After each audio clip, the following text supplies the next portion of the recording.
Hello mga kasari! Kumusta po? This video is all about the price war.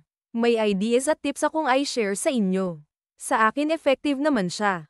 Noon nalaman ng kapitbahay namin na nagtitinda na ako ang ginawa po niya, binabaan ang mga presyo ng paninda niya para mga customer di aalis.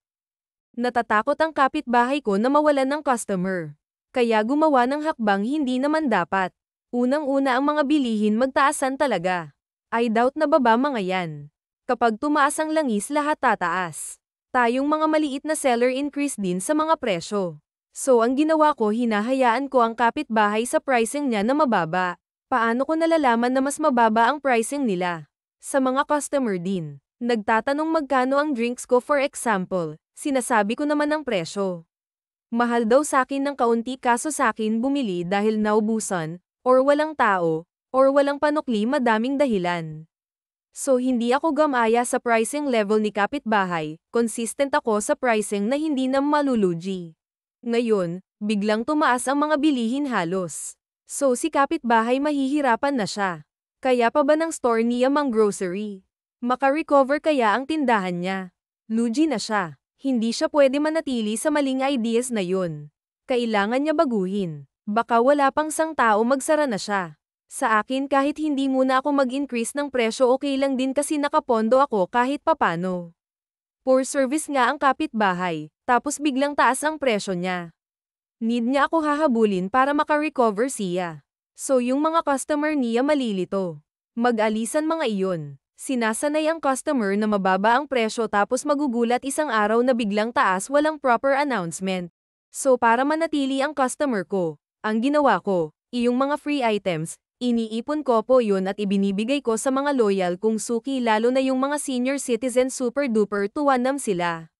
Mga senior citizen tamad na yun lilipat ng ibang tindahan. Kung saan sila feel at home doon na sila uupo. Kaya inaalagaan ko mga yun.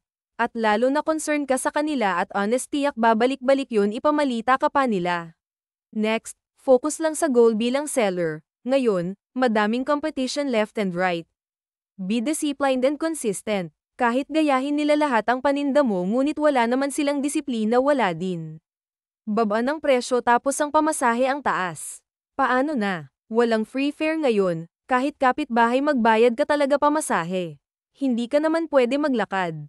Alangan naman buhatin mga pinamili mula city proper pa uwi sa bukid. Maliit na nga puhunan sari-sari tapos makipagyera pa sa presyo hindi talaga mag-success ang plan. Mas mainam pa nga mataas ng ilang sentimo kaysa babaan.